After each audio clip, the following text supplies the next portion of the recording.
Divert Overtime. OT, baby. Yeah. So, Colin Powell has a dirty mouth. A very dirty mouth. I mean, those emails that got hacked. Come on, what do you say in your private email? Come on. I don't use that one word he used. No, over I and don't over. use that one word either. I don't, and I have the mouth of a other trucker. bigger words. Like, Yeah, but I'm not using that one. Yeah, but I'm not going to try to play off like I don't use words. Oh no, we use words. no, I just I'm not the Secretary of State. Words are used.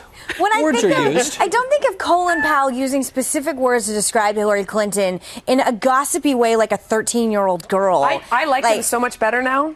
I like him so much better now. He is brutal to everyone on every side, and he didn't deny they were his emails. It's true. And he's just speaking the truth. Like, see, I think that instead, whenever things are going the wrong way, rather than fighting it anymore, I just embrace it and go in the opposite direction. You're like, how can I make this work for me? Okay, so everyone's emails are getting hacked. This is about to happen to everybody. Maybe we should Just put some stuff in our emails. It's just all true. Like if you wanted to tell somebody something, just put it in your emails and wait to get hacked. Can I tell you? Maybe that's what he did. Can I tell you? I've had a conversation with my friends. What would be the worst thing people would find in my emails? And legitimately, I'm going to ask that on the live chat. how much I online shop would be the most embarrassing. Like the exposure of how much I online shop, because I rarely go in stores. Like that would be quite embarrassing. But I'm not saying, I'm not calling anyone of significance the words that I can't say it. I can't say it on the show. It's still on our network. Well, he went through in the email that you're describing. He went through and said that he really doesn't want to vote for her. He's like, I guess she's a friend and I respect her, but, and then this whole list of reasons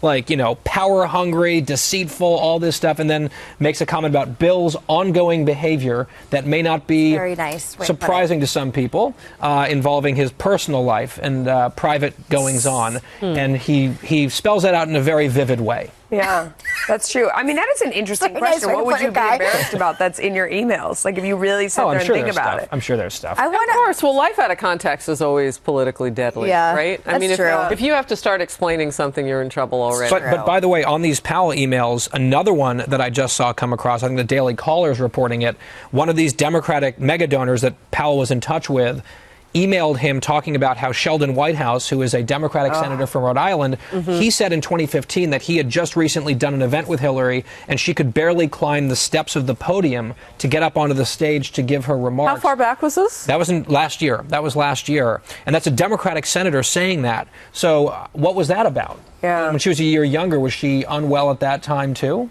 It doesn't do good things for my already brain that's spinning into conspiracy theories. And the problem is there's just no transparency. And 1 second it's allergies, 1 second it's heat stroke, the next day she has pneumonia.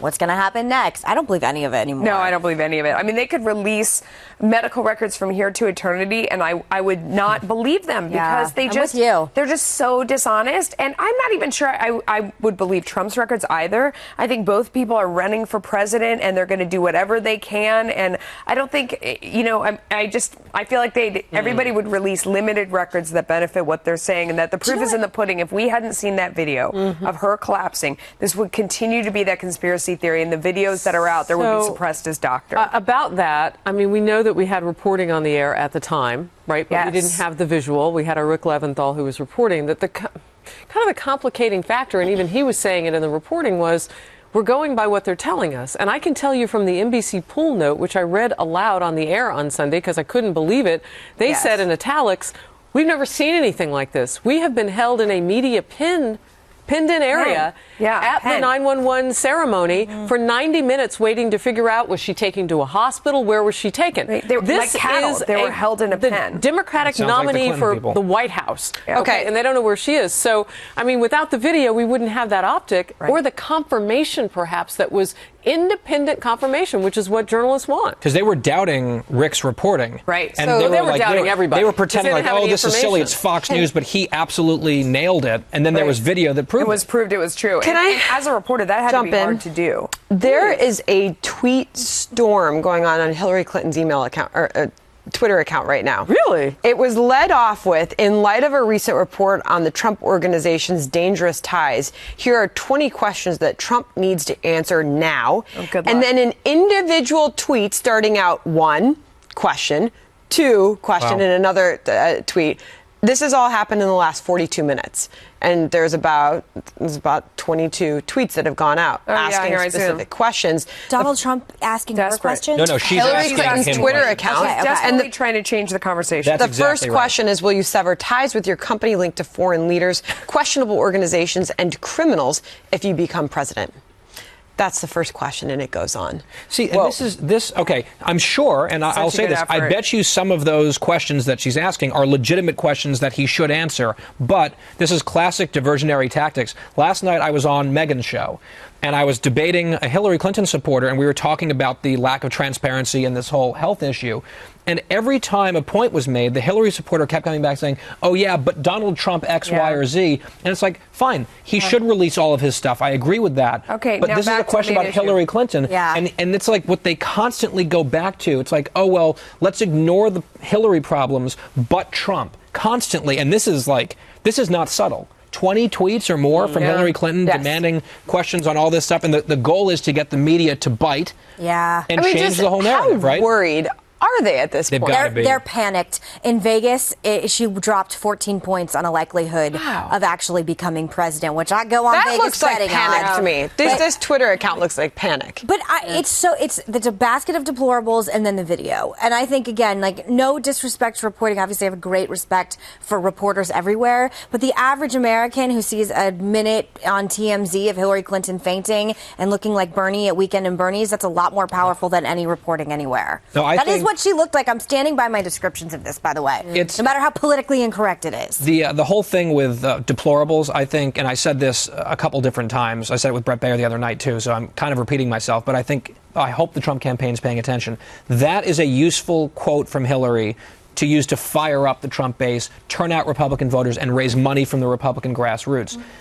I think of those two stories, by far the bigger one that could have more red flags and raise concerns and doubts among undecided middle-of-the-road voters is that video on Sunday. And the Clinton people know it. It's obvious that they know it based on all the crazy different stories that they put out. He can't be the person. It can't look like he's doing that. Oh, 100%. You talked about 100% restraint. So yes. it's going to take. All right, I want to get our viewers in who are on the live chat right now and on Facebook Live. Rock Oz says, just imagine it took that to show what a real person really thinks, the hacking of emails to get to the truth. Yeah. Canadian Reject writes, I lead a very boring life because I ask on the live chat, well, what would you be most embarrassed about if you want to share right here on the live chat? If we hacked your emails or someone did. C.W. Hanley says, I'm not a public official, so the worst thing that anyone can find in my email is an old angry rant. Victor Perez says, or Perezal says, Guy and Harris are channeling Prince with purple. Oh, that's off topic. So, excuse me. So I want to thank everybody for signing on to the live chat as we continue to talk. With our nation nearly $20 trillion in debt, who pays for the refugees? What benefit do they give the United States? Veteran 8. Anybody? I think it's not about necessarily benefiting the United States. It's about the fact that these people are in a godforsaken country where literally, if you see any pictures or videos, it looks like absolute hell on earth. And these people are being chemically gassed. Children. And I guess it's lucky I was born an American and not a Syrian. Yeah. And at a certain point, our compassion as Americans and the greatest country in the world has to come into play. All that being said, like I said before, I don't trust the Obama administration to get my dry cleaning, let alone handle hypothetical terrorists coming into this country and obviously attacking us. I would say that, so anytime we have a video, whether it's the little boy in Aleppo who's, bloodied and bombed, or it's the child last week that was in the backseat of the car and the two parents in front were overdosed, I always get emails and tweets from people who say, I would like to adopt that child. You're in the media. Can you help me figure out how? Yeah. And it's that idea that there is a child who's suffering. I want to take them into my home. I feel the same way. So that, in my mind, spins a little bit into the refugee question where you say, well, I would like to adopt this child. He's a refugee. That's where that compassion comes from. But like you said, you put it next to the pepper spray in Germany. Again, I want to get in just our people watching on Facebook Live and the question of safe zones in the Middle East. Nancy in Pat, why can't we do that? Well, I mean, who's going to enforce the safe zone? Yeah. Well, it would be us, with the same people I guess we'd send in to do something else. With troops on the ground? I mean, that's not going to happen based on what the president has said. The thing about the Syria stuff, and again, I have not followed the refugee decision super closely. What I want to know is, of this, what is 110,000 people, what percentage of them are women and children? Right. And what percentage of them are single men of military age? That should matter. Yeah. Like, a kid is not the same as a 24-year-old dude. Yeah, 100%. Right? Peggy Doherty Fannin from Tennessee checking in. All those people on Facebook Live and the live chat, thank you so much for being here. We'll see you tomorrow. Go Vols.